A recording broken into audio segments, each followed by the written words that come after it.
Follow us on Facebook at Off Script with Super E Podcast. Also follow us on Twitter at offscriptpod_1.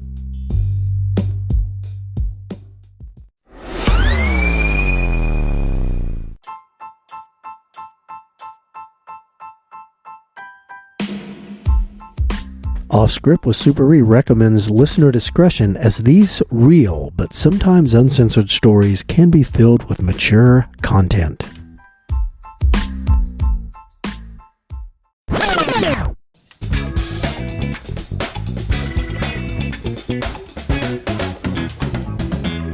Hello everybody, Jay here, back with another Off Script from with/Super E.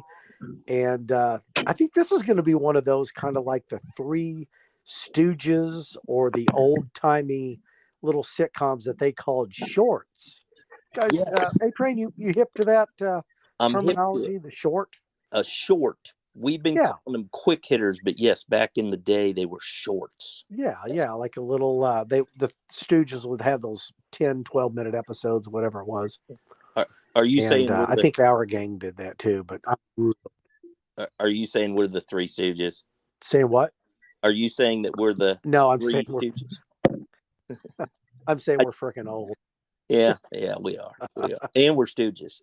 Indeed. Super E. What's that?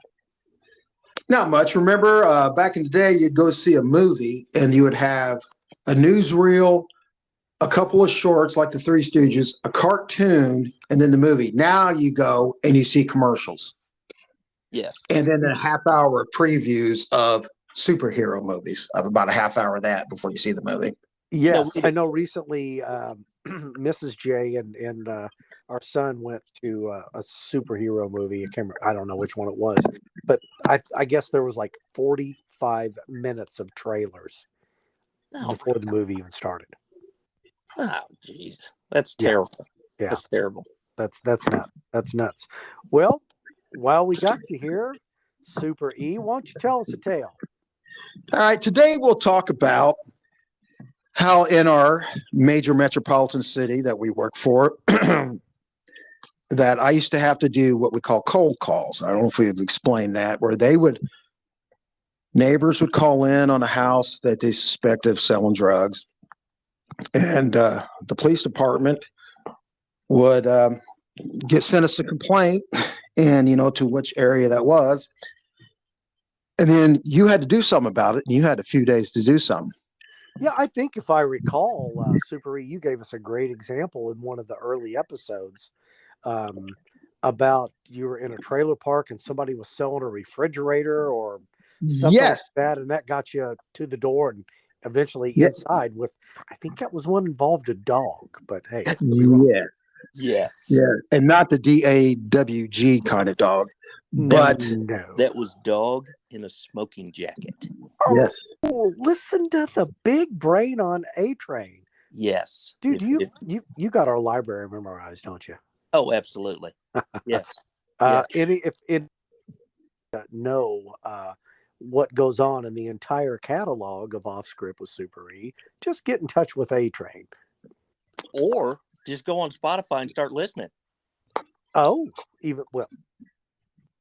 yes. And even buy the merchandise that we don't have yet. Yes. No, but we will. Yeah, we will. But on this one, it's like it was a cold call into this neighborhood. And I was like, I'll do it.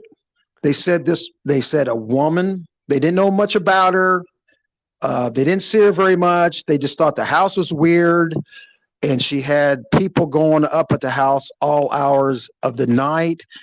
And they just said it was kind of like the house was the Addams Family house, or that house in the burbs, That's the way the house was. It was this creepy looking house. Okay. So I was like 10-4. So it was kind of dark, and I just said, hey, I'm going to go up there. I'll let you guys know what happens when I get out. So I walk up there, and I got my usual line of bullshit that I like to give them. I knock on the door, and the door opens up, and it's real dark in the in the house. I can't see anything.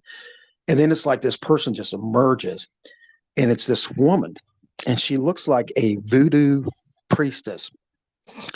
She had like smoky, if Lola Falana had smoky gray eyes, but she had her wardrobe and makeup done by Rob Zombie. I was like, holy shit.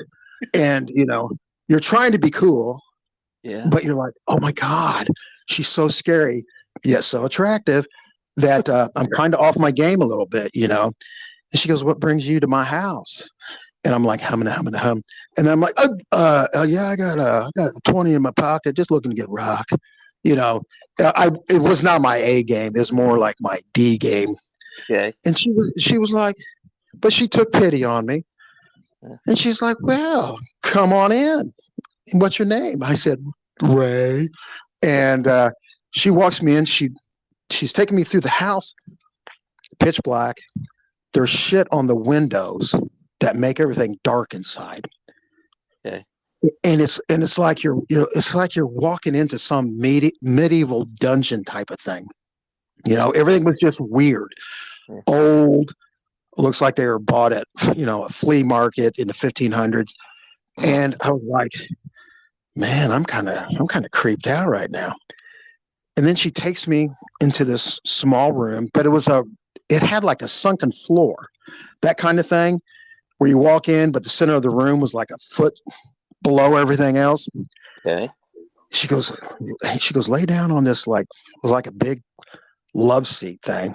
And so a bunch of pillows and stuff. And I'm like, all right, I don't know where this is going, but she goes down to the sunken portion of the floor, and she starts lighting candles, and she lights a lot of candles. And I'm kind of like, okay, she's just creating a mood, I guess, but I just want a $20 rock and get the hell out of here.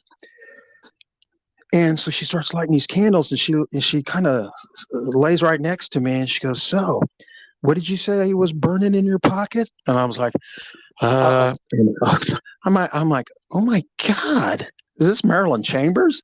Yeah, and so you at that point you have to say, I said rock with an R. Yeah, it's like I said rock, not rocket. But I was thinking that. Never mind. I said, hey, I got this $20. If you just get me, just get me one, which is a street term for just get me one rock of cocaine. And she goes, sure enough, honey, and kind of snatched it out of my hand, and then just kind of like glided across the room. I thought she was going somewhere in this unbelievably dark house. Well, she kind of vanished, and then she was gone a little bit. And then I heard the front door, and then close. Like, where did she go? And then I'm kind of looking around. I'm kind of a little leery. And then now I kind of, not stand all the way up, but I kind of get up, and I could see the candles were like in a circle. There was a whole bunch of them. And I said, is that a motherfucking pentagram she's got? I'm like, holy shit. Did you say pentagram? Pentagram. Oh, I go, did I just, leap first into the devil worshiping? And so I'm like, holy shit. Now, I swear to God, my neck stretches out kind of like a tortoise does when he's alarmed. And I look like my eyes bug out like Don Knotts and the Ghost and Mr. Chicken. I'm like, what's going on? And then everything in the house just amplified and terrifying. I started hearing the wind whistle through things and little creaky noises like, is that footsteps coming towards me? What's that creaking? And I'm like, oh my God. And I thought, wait a minute. I'm supposed to be a cool ass, badass narcotics detective. And I'm here sweating my pants. Sweating. I didn't say pissing, but that was the next step. And I'm looking around, and I don't have a transmitting device on. This was before cell phones. Everybody had one. So nobody knew what was going on. I couldn't communicate with anybody. And I just keep hearing strange noises in this house, which was all in my imagination. And then I'm looking around, and I'm saying, okay, do I see any shrunken skulls or, beating hearts laying out, but from sacrifices? And I'm like, no. And then she comes walking back into the house, and I'm like, oh, thank God. And like I said, she just walks up real casual and puts her arm around me and goes, here's what you got, what you need. And no, she goes, here you go. And I'm thinking, oh, she got what I needed in more ways than one. And I said, well, I got to go. And she goes, must you leave so soon? And I said, yes, I'm getting ready to sprint out of here. And I boogied out of there, and I got to my car and I zoomed out of there, and I got a radio. I said, you guys, I swear, Morticia Adams just sold me a rock of cocaine. And then I was like, thank God I was able to buy that rock and blah, blah, blah, blah, blah. And then when I got back to the office, I had it in my hand, wadded up. I hadn't even looked at what I got. I just figured I got, because they would wrap it up in paper, the cocaine, the little rock, wad it all up and hand it to you. So we get back to the office. I start bragging about, well, guys, you see how I was able to go up on that scary ass cold call and just silver tongue my way into buying drugs off a completely unknown person to me and stranger to her. I said, that's how you do it. And they said, well, where's the drugs at? I go, here you go. And they go, what's this? And I said, oh, wait a minute. That looks like a $20 bill. It was my $20 bill all folded up. She couldn't find anything, so she just gave it back to me. So I was talking about how cool I was. And then I came up giantly empty. But I will always have that memory of smoky-eyed Lola Falana zombie taking me into her house and me acting like a scared, shaky Don Knotts piece of shit. Holy shit. Okay, I don't care that you weren't able to get the crack. You stayed in that house way longer than I would have. I was thinking the same thing, A-Train. Listen, I would have run when she left the room. There's candles and a pentagram. I probably would have booked right then and there. Without a doubt. And Super E, I would be a little bummed that I didn't get what I needed, because that's a house you would love to serve a search warrant at, just to see what else is in there besides the dope you're looking for. True. Yes, I might have been a little bit afraid to find out what we would have found, but yes, because you always felt like you let the team down when you come up empty like that, especially when I acted so haughty and tawdy that when I thought I actually had it. Did they make fun of you in the locker room later while you were getting dressed to go home, and after, like all they do in the movies? Oh, not the locker room again. No, they made fun of me in the office. There was no lock. But you know what? There was a locker room, but it's not like we got dressed in there. I know we covered that in an early episode, and I think A-Train was concerned. Yeah, okay. I was. Well, here's the deal. I'm just glad that you weren't sacrificed or turned into a zombie. Exactly. Now, the one time I did run out of a house, I will say, is we were doing knock and talks. And real quick, what those were, if you had no other way to get in there, you would just literally knock on the door and go, hey, we got a lot of complaints that you're selling dope. And you would not be surprised. They would let us in and go, yeah, here it is. And you're like, okay, you're under arrest. Generally, that's how they went. Did you ever approach a house that had a moat? No. No moat. No moat. But this house, it was some redneck. And we said, hey, we heard you're selling, you got a couple of pounds of weed in here. That's the complaint. He goes, well, that's not true, but bucket, come on in. So we go in. And again, this house, completely dark. And as I walk in, and I said, yeah, we just got to check. You don't mind us looking around? He goes, no, not at all. And then I'm hearing this hissing. I go, what is that hissing? I go, do you still have steam power in here? Is one of your steam pipes got a hole in it? Because it sounded like psst. Okay. He goes, oh, no, we've pissed him off. I go, we pissed who off? You woke him up. Well, who up? He flips on the light, and I'm not exaggerating, floor to ceiling, gigantic aquariums, full of massively long pythons. Oh no! Oh Jesus! I you know how in the movies now where a person's standing there and everything starts spinning around them when they're in a horrified state? Yeah. That's what it was. Everything was spinning around me. Aquariums with giant pythons. Now I'm talking about aquariums on every wall of this room. 4 walls in that room, 4 rows from ceiling to floor, pythons. And I'm not talking little pythons. I'm talking not that would eat mice. I'm talking giant-ass pythons that eat goats. Eat super. And I was like, what the fuck is it? Yeah, these are my pets. They're mad right now. Specifically, they're mad at you. And they were like, I could see them. They were hitting the top of the cage trying to get out. I go, they're trying to get out. Oh, yeah. When they're pissed, they try to get out. They're pissed. I said, I don't care if you have 2 pounds, 200 pounds, 2,000 pounds of marijuana. I'm out of here. And I ran out the door, got in my car, and left. Yeah. Don't blame you one single bit. Nope. And I would have contacted control and put a hazard on that address. Do not go to. Well, what I did was, you would have to fill out a complaint response, and all I put on it, I wanted to put big fucking pythons. I just put very large pythons inside house. Dangerous. Wow. Yeah. Wow. Yes. Yep. Nope. Good job running out of that house. Yeah. Without tenfold. It just goes to show you when you go in these, you just don't know what's behind that door, within those walls.